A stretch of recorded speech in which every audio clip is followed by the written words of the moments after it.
Hello दोस्तों, आप सभी का स्वागत है हमारे YouTube चैनल में। तो चलिए वीडियो को स्टार्ट करते हैं और आप वीडियो के लास्ट तक बने रहें। दोस्तों, आज हम इस वीडियो में डिस्कशन करने वाले हैं top 30 most important interview questions and answer of CNC machine. दोस्तों, ये वीडियो फ्रेशर कैंडिडेट या एक्सपीरियंस कैंडिडेट दोनों के लिए है। अगर आपने मैकेनिकल इंजीनियरिंग से डिप्लोमा या बीटेक किए हैं और जॉब इंटरव्यू के लिए जाते हैं तो अक्सर ऐसे क्वेश्चंस पूछ लिए जाते हैं CNC ऑपरेटर या CNC प्रोग्रामर के लिए। दोस्तों, वीडियो को पूरा देखें, वीडियो को स्किप ना करें। अगर हम फर्स्ट क्वेश्चन के बारे में बात करते हैं, what is the full form of CNC machine. CNC machine का पूरा नाम क्या होता है? C का मतलब होता है कंप्यूटर, N का मतलब होता है न्यूमेरिकल, C का मतलब होता है control. CNC computer numerical control. दोस्तों, CNC मशीन का फुल फॉर्म होता है कंप्यूटर न्यूमेरिकल कंट्रोल। दोस्तों, ये क्वेश्चन मोस्टली पूछ लिए जाते हैं। अगर हम सेकंड क्वेश्चन के बारे में बात करते हैं, what is the full form of VMC machine. VMC machine का पूरा नाम क्या होता है? दोस्तों, VMC मशीन का पूरा नाम क्या होता है? Vertical machining centre. Vertical machining centre. दोस्तों, वर्टिकल मशीनिंग सेंटर इसका नाम इसलिए है क्योंकि हम वर्टिकल डायरेक्शन में टूल को हम यूज करते हैं VMC मशीन में। अगर हम तीसरे क्वेश्चन की बात करते हैं, what is the full form of HMC machine. HMC machine का पूरा नाम क्या है? Horizontal machining centre. दोस्तों, हॉरिजेंटल मशीनिंग सेंटर में जो टूल यूज करते हैं वो हॉरिजेंटल डायरेक्शन में होते हैं, इसलिए इसे HMC मशीन कहा जाता है, हॉरिजेंटल मशीनिंग सेंटर कहा जाता है। अगर हम फोर्थ क्वेश्चन की बात करते हैं तो G00 code is used for. ये G00 कोड किसके लिए प्रयोग किया जाता है? तो दोस्तों, G00 कोड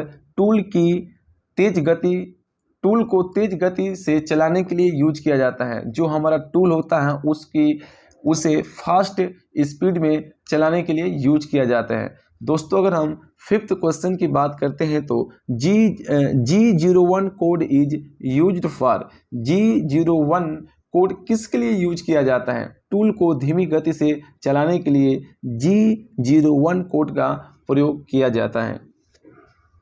अगर हम क्वेश्चन 6 की बात करते हैं, G28 code is used for. G28 code किसके लिए हम प्रयोग करते हैं? ठीक है, तो दोस्तों, automatic zero returns in axis. Automatic zero returns in axis. Axis को जीरो पे रिटर्न करने के लिए G28 कोड का प्रयोग किया जाता है, यूज किया जाता है। दोस्तों, हम क्वेश्चंस 8 की अगर बात करते हैं, क्वेश्चन 7 की अगर बात करते हैं, G02 code is used for. G02 code किसके लिए यूज किया जाता है? घड़ी की दिशा में रेडियस लगाने के लिए। घड़ी की दिशा में रेडियस लगाने के लिए G02 कोड का प्रयोग किया जाता है। घड़ी की दिशा में रेडियस लगाने के लिए, इसका मतलब क्लॉकवाइज, घड़ी क्लॉकवाइज घूमती है तो क्लॉकवाइज रेडियस लगाने के लिए G02 कोड का प्रयोग किया जाता है। अगर हम बात करते हैं question 8, G03 code is used for. G03 code किसके लिए प्रयोग किया जाता है? घड़ी की विपरीत दिशा में रेडियस। घड़ी की विपरीत दिशा में रेडियस अगर लगाने की जब हमें आवश्यकता होती है तो कोड G03 कोड का हम प्रयोग करते हैं एंटी क्लॉकवाइज रेडियस लगाने के लिए G03 कोड का प्रयोग करते हैं। अगर क्वेश्चन 9 की बात करते हैं, types of offset in CNC machine. CNC machine में ऑफसेट कितने प्रकार के होते हैं? दोस्तों, ये क्वेश्चन बहुत ही इंपॉर्टेंट है। अगर आप जाते हो CNC ऑपरेटर के लिए किसी भी कंपनी में इंटरव्यू देने तो मोस्टली ये क्वेश्चंस पूछ लिए जाते हैं। आपको पैनिक होने की आवश्यकता नहीं है, मैं आपको इस क्वेश्चन के बारे में डीपली बता देता हूँ। There are 3 types of CNC machine offset. CNC machine के ऑफसेट 3 प्रकार के होते हैं, geometric offset, wear offset, work offset. दोस्तों, अगर हम क्वेश्चन 10th की बात करते हैं, डिफाइन ऑफ ऑफसेट। ऑफसेट को हम कैसे डिफाइन करेंगे? To make a new point in software और shifting any point software from its actual position known as the offset. इसका मतलब ये हुआ डिफाइन ऑफ ऑफसेट, सॉफ्टवेयर में एक नया बिंदु बनाना या सॉफ्टवेयर में किसी भी बिंदु को उसकी वास्तविक स्थिति से स्थानांतरित करना, जिसे ऑफसेट के रूप में जाना जाता है। दोस्तों एक ये जो आपका ऑफसेट का डिफिनेशन होता है, एक बिंदु बनाना, सॉफ्टवेयर में एक नया बिंदु बनाना या सॉफ्टवेयर में किसी बिंदु को उसकी वास्तविक स्थिति में स्थानांतरित करना ही ऑफसेट कहलाता है। दोस्तों अगर 11th क्वेश्चन की बात करते हैं, definition of geometric offset. Geometric offset का परिभाषा क्या होता है, कैसे हम डिफाइन करेंगे। Geometry offset is used for making job origin या job centre at a distance from machine home position. ठीक है दोस्तों, जियोमेट्रिक ऑफसेट का हम प्रयोग करते हैं जॉब बनाने के लिए, ओरिजिन जॉब। अब हम बात करते हैं 12th क्वेश्चन के बारे में, define of wear offset. Wear offset का परिभाषा क्या है, इसे हम कैसे डिफाइन करेंगे। तो wear offset is use for shifting the tools, tool को शिफ्टिंग करने के लिए वेयर ऑफसेट का प्रयोग किया जाता है। तो wear offset is used for shifting the tool from its actual position by giving the value in software. In CNC turning, wear offset in used in X and Z axis। दोस्तों अगर हम बात करें क्वेश्चन 13 की, define of work shift offset. Work shift offset is use for shifting the job origin from its actual position by giving the value of software. जैसे दोस्तों आपको clear ये हो रहा है, जो वेयर ऑफसेट होता है वो टूल को शिफ्टिंग करने के लिए प्रयोग किया जाता है, टूल को उसमें शिफ्टिंग किया जाता है। लेकिन जो हमारा वर्क शिफ्ट ऑफसेट होता है, इसमें हम जॉब को शिफ्ट करते हैं। ठीक है, तो ये आप ध्यान में रखना, जो हमारा वेयर ऑफसेट है उसमें हम टूल को शिफ्ट करते हैं, और वर्क शिफ्ट ऑफसेट है इसमें हम जॉब को शिफ्ट करते हैं। दोस्तों वीडियो को लाइक करें और हमारे चैनल को सब्सक्राइब करें। दोस्तों वीडियो लंबा होगा क्योंकि इसमें ज़्यादा क्वेश्चंस हैं, तो आप वीडियो को स्किप ना करें, वीडियो के साथ बने रहें। अगर हम बात करें क्वेश्चन 14 की, what is the main part of CNC machine. CNC machine के मेन पार्ट क्या होते हैं। दोस्तों ये भी बहुत इंपॉर्टेंट क्वेश्चन है। ठीक है, आपने डिप्लोमा या बीटेक में पढ़ा होगा तो आपने देखा होगा कि what is the main part of the CNC machine. CNC machine के मेन पार्ट क्या क्या होते हैं, इससे भी काफ़ी उस टाइम क्वेश्चन पेपर में पूछे जाते थे। ये भी इंपॉर्टेंट क्वेश्चन है, हम आपको डिस्कस करने वाले हैं। तो हमारा सीएनसी मशीन के मेन पार्ट क्या क्या होते हैं, हेड स्टॉक होता है, tell stock, lubricant system, hydraulic system, coolant system, bed होता है, डिस्प्ले सिस्टम। ठीक है दोस्तों, ये हमारा जो भी 6-7 है, ये हमारे सीएनसी मशीन का मेन पार्ट है। ठीक है, hydraulic system, coolant system, bed हो गया, डिस्प्ले हो गया, टेल स्टॉक, हेड स्टॉक। दोस्तों अगर हम बात करते हैं क्वेश्चन 15 की, तो what are the advantage of the CNC machine. दोस्तों 15वें क्वेश्चन में ये बताया गया है कि सीएनसी मशीन के लाभ क्या क्या है, सीएनसी मशीन का क्या फ़ायदा है। तो सीएनसी मशीन का दोस्तों क्या फ़ायदा है, इसमें लेस टाइम, समय कम लगता है, लेस मैन पावर भी कम लगते हैं, बेटर क्वालिटी मिलती है, हाई एक्यूरेसी मिलती है, प्रोडक्टिविटी इंक्रीज मिलती है, लेस स्पेस मिलता है, लेस पेपर वर्क होता है, फुल सेफ्टी होती है। दोस्तों सीएनसी मशीन पर अगर आप काम करते हैं तो इसमें ऐसा कवर होता है, जो अभी हम जो अपडेटेड मशीनें आई हैं, जो लेटेस्ट वर्जन की फुल सेफ्टी है। जब तक दरवाज़ा बंद नहीं होगा तो मशीन चालू नहीं होगा। तो जो सीएनसी मशीन के बहुत फ़ायदे हैं, इसमें मैन पावर कम लगते हैं, अच्छी क्वालिटी मिलती है, हाई एक्यूरेसी मिलती है, प्रोडक्शन ज़्यादा मिलती है। ठीक है, स्क्रैप कम होता है, लेस पेपर वर्क होता है, डायरेक्ट हम मशीन में ही हम प्रोग्राम को बना देते हैं, हमें पेपर पे बनाने की आवश्यकता नहीं होती है, जिससे हमारा लेस पेपर पे काम करना कम पड़ता है। अब क्वेश्चन अगर 16 की बात करते हैं, what is the taper turning. दोस्तों टेपर टर्निंग क्या होता है। ठीक है, if any lines in decline with the horizontal और vertical line known as the taper line, the taper is done by operation is known as the taper turning. दोस्तों इसका मतलब ये होगा, टेपर टर्निंग नाम से ही पता है कि टेपर तिरछा टर्निंग प्रोसेस होता होगा। यदि कोई रेखा क्षैतिज या लंबवत रेखा के साथ झुकी हुई है तो उसे टेपर लाइन के रूप में जाना जाता है, और टेपर किया जाता है जिसे टेपर टर्निंग के रूप में जाना जाता है। दोस्तों अगर हम 17वें क्वेश्चन की बात करते हैं, what is the chamfer, chamfer क्या होता है। दोस्तों आप चैम्फर आप जानते होंगे, डिप्लोमा या बीटेक में पढ़े होंगे, चैम्फर का डायग्राम भी आप बनाए होंगे, तो मैं आपको बता देता हूं क्या होता है। If the taper is provided the face of round job पर रिमूवल ऑफ शार्पनेस, किसी भी जॉब वर्क पे जो शार्पनेस को हटाना ही आपका चैम्फर प्रोसेस कहलाता है।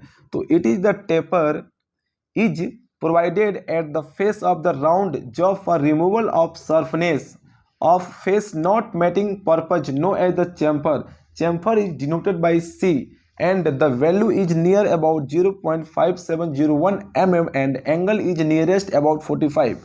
दोस्तों चैम्फर को हम C से डिनोट किया जाता है, और जो चैम्फर जितना हम करते हैं वो आपका होता है 0.5701 mm होता है, और किस एंगल पे करते हैं 45 डिग्री पे हम चैम्फर करते हैं। ये दोस्तों पूछ लिए जाते हैं कि हम चैम्फर प्रोसेस किस एंगल पे करते हैं, तो आपको बताना होगा 45 डिग्री एंगल पे करते हैं।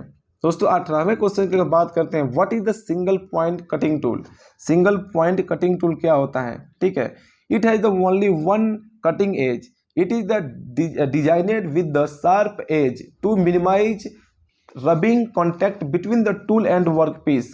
दोस्तों ये एक नाम से ही पता चलता है कि ये सिंगल कटिंग टूल होता है, और ये वर्क पीस और टूल के बीच में जो ये रगड़ होता है कम करने के लिए इसमें तेज धार बनाया जाता है। इसके काफ़ी तेज धार होते हैं। अब हम बात करते हैं 19वें क्वेश्चन के, what is the drilling process. The process of making round holes in work piece is known as the drilling, ठीक है। किसी भी वर्क पीस में अगर होल बनाना ही ड्रिलिंग प्रोसेस कहलाता है। फिर हम बात करते हैं 20वें क्वेश्चन क्या, what is the boring process. जो हम किसी भी वर्क पीस में ड्रिलिंग किए हैं वो ड्रिलिंग को हम क्या करते हैं, बड़ा होल बनाना ही इसे हम बोरिंग प्रोसेस कहते हैं। जैसे कि it is the process of the enlarging of hole और cylindrical cavity made by the drilling या अनदर प्रोसेस। ड्रिलिंग प्रोसेस के माध्यम से या दूसरे प्रोसेस के माध्यम से जो होल बनाए गए हैं उसे बड़ा करने को ही हम बोरिंग प्रोसेस कहते हैं, ठीक है। फिर आता है हमारा 21 क्वेश्चन है आपका, what is the reaming process. Reaming process क्या कहते हैं, reaming is a finishing operation of high precious holes performed with the multiple edge tool. कई मल्टीपल टूल की सहायता से हम फिनिशिंग करते हैं, उसे रिमिंग प्रोसेस बोलते हैं। What is the least count. 22 question हमारा लीस्ट काउंट का हो गया। The smallest value that can be measured by the measuring instrument it is called its least count. दोस्तों लीस्ट काउंट क्या कहते हैं, किसी भी मेजरिंग इंस्ट्रूमेंट की सहायता से मिनिमम इकाई जो हम मेजर कर लेते हैं उसे ही लीस्ट काउंट कहते हैं। जैसे घड़ी की अगर लीस्ट काउंट की हम बात करते हैं 1 सेकेंड होता है, 1 सेकेंड से हम कम मेजर नहीं कर सकते। इसलिए कोई पूछे कि घड़ी की लीस्ट काउंट क्या होती है तो आप बता सकते हैं कि 1 सेकेंड होती है। दोस्तों हम बात करते हैं question 23, what is fit. Fit क्या होता है, it is the degree of tightness and looseness between the two parts, mating parts, ठीक है। There are 3 types of the fit, clearance होता है, इंटरफेरेंस होता है, ट्रांजिशन होता है। दोस्तों फिट 3 प्रकार के होते हैं, ये भी आपसे इंटरव्यू में पूछ दिए जाते हैं कि फिट कितने प्रकार के होते हैं। फिट किसे कहते हैं, तो फिट किसे बोलते हैं, it is the degree of tightness and looseness between the mating two parts. Fit 3 प्रकार के होते हैं, क्लियरेंस होता है, क्लियरेंस फिट होता है, इंटरफेरेंस फिट होता है, ट्रांजिशन फिट होता है। दोस्तों वीडियो को लाइक और हमारे चैनल को सब्सक्राइब करें। दोस्तों वीडियो थोड़ा सा लंबा हो रहा है, बस अब और 1-2 मिनट में वीडियो खत्म हो जाएगा, तो वीडियो के साथ आप बने रहें, ठीक है। काफ़ी इंपॉर्टेंट क्वेश्चन मैं इस वीडियो में कवर कर रहा हूं। दोस्तों अगर हम 24 क्वेश्चन की बात करते हैं तो what is the tolerance. Tolerance किसे कहते हैं, ये भी काफ़ी इंपॉर्टेंट क्वेश्चन है। हालांकि आपको सारे इंजीनियर को पता होता है टोलरेंस क्या होता है। विदाउट टोलरेंस का हम कोई भी किसी भी प्रोडक्ट का मैन्युफैक्चरिंग किसी भी फील्ड में नहीं कर सकते हैं। टोलरेंस का डिफिनेशन क्या होता है या टोलरेंस क्या होता है, it is the difference between the high limit and lower limit of the size, it can be unilateral on the bilateral. दोस्तों टोलरेंस किसी भी साइज का मिनिमम मिनिमम लिमिट और मैक्सिमम लिमिट के अंतर को ही हम टोलरेंस कहते हैं। ये यूनिलैटरल एंड बाईलैटरल दोनों साइड हो सकता है। इसका मतलब क्या है, आपको टोलरेंस प्लस में भी दिया जा सकता है, केवल माइनस में भी दिया जा सकता है, और क्या करते हैं कि दोनों प्लस और माइनस दोनों में भी दिया जा सकता है। दोस्तों हम अब बात करते हैं 25 क्वेश्चन का लास्ट क्वेश्चन है दोस्तों, which company CNC machine did you use. आपने किस कंपनी में किस कंपनी में आप CNC मशीन, विच कंपनी, किस कंपनी का CNC मशीन आपने प्रयोग किया है या चलाया है। तो दोस्तों ये भी क्वेश्चन काफ़ी इंपॉर्टेंट है, ये भी मैक्सिमम पूछ लिए जाते हैं कि आप किस कंपनी का CNC मशीन यूज किए हैं। तो दोस्तों अगर आप CNC मशीन, तो काफ़ी कंपनियां CNC मशीन बनाती हैं, जैसे आपका फानुस का होता है, डोसान का होता है और मैकिनो का हो जाता है। तो जैसे दोस्तों आप पिछले कंपनी में यूज किए हैं कि फानुस कंपनी का, तो फानुस का बता दो, और एक दो कंपनियों में काम किए हो तो डोसान का यूज किया हो डोसान, एंड मैकिनो का यूज किया हो तो मैकिनो का भी आप बता सकते हैं। ठीक है, ये भी क्वेश्चन दोस्तों मोस्टली पूछ लिए जाते हैं, क्योंकि आपको पता होना चाहिए कौन सा मशीन किस कंपनी का आप यूज कर रहे हो। ठीक है दोस्तों, मुझे विश्वास होगा कि इस वीडियो के माध्यम से आपके सारे डाउट्स क्लियर हो गए होंगे कि क्या क्या क्वेश्चंस पूछे जा सकते हैं अगर आप CNC ऑपरेटर के लिए इंटरव्यू देने जाते हैं। तो दोस्तों वीडियो को लाइक और हमारे चैनल को सब्सक्राइब करें। ठीक है, thanks for watching my video. दोस्तों काफ़ी मैंने इसमें इम्पोर्टेंट क्वेश्चंस कवर किया है। ठीक है, अगर हमारे साथ जुड़ना चाहते हैं तो हमारी वीडियो और हमारे चैनल को सब्सक्राइब करें, और वीडियो को यहीं पे एंड करते हैं। Thanks for watching my video.